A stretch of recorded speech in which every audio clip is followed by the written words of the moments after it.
உறவுகள் சிறுகதை. ஒரு கப்பலில் ஒரு தம்பதி பயணம் செய்து கொண்டிருக்கிறார்கள். அப்போது கப்பல் கவிழும் அபாயமான கட்டத்தில் ஒருவரையொருவர் தப்பிக்க மட்டுமே படகு ஒன்று இருக்கிறது. மனைவியை பின்னே தள்ளிவிட்டு கணவன் மட்டும் அந்த படகில் தப்பிச் செல்கிறார். கவிழும் கப்பலில் அந்தரத்தில் இருந்தவாறு தப்பிச் செல்லும் கணவனை நோக்கி மனைவி சத்தமாக கூறுகிறாள். இந்த இடத்தில் என்ன சொல்லியிருப்பார் என்று மாணவர்களை நோக்கி இந்த கதையை கூறிய ஆசிரியர் கேட்டார். எல்லா மாணவர்களும் பல வகையான பதில் தரும்போது ஒரு மாணவன் மட்டும் அமைதியாக கேட்டுக்கொண்டிருந்தான். ஏன்பா நீ சைலண்டா இருக்க?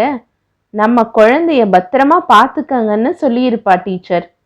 எப்படிப்பா கரெக்டா சொல்ற? உனக்கு முன்னாடியே இந்த கதை தெரியுமா? இல்லை டீச்சர், எங்க அம்மாவும் சாவறதுக்கு முன்னாடி அப்பா கிட்ட இதையே தான் சொன்னாங்க. பலத்த மௌனத்திற்கு பிறகு ஆசிரியை கதையை தொடர்ந்தார்.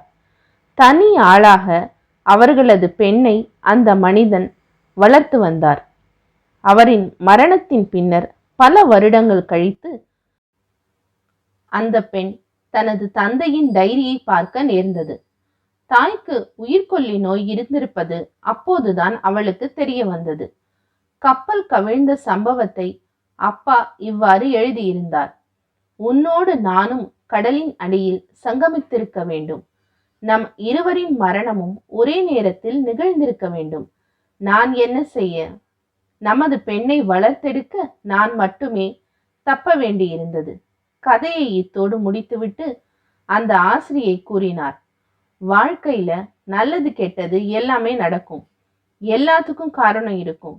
ஆனா சில நேரங்கள்ல நம்மால புரிஞ்சுக்க இயலாம போகலாம்.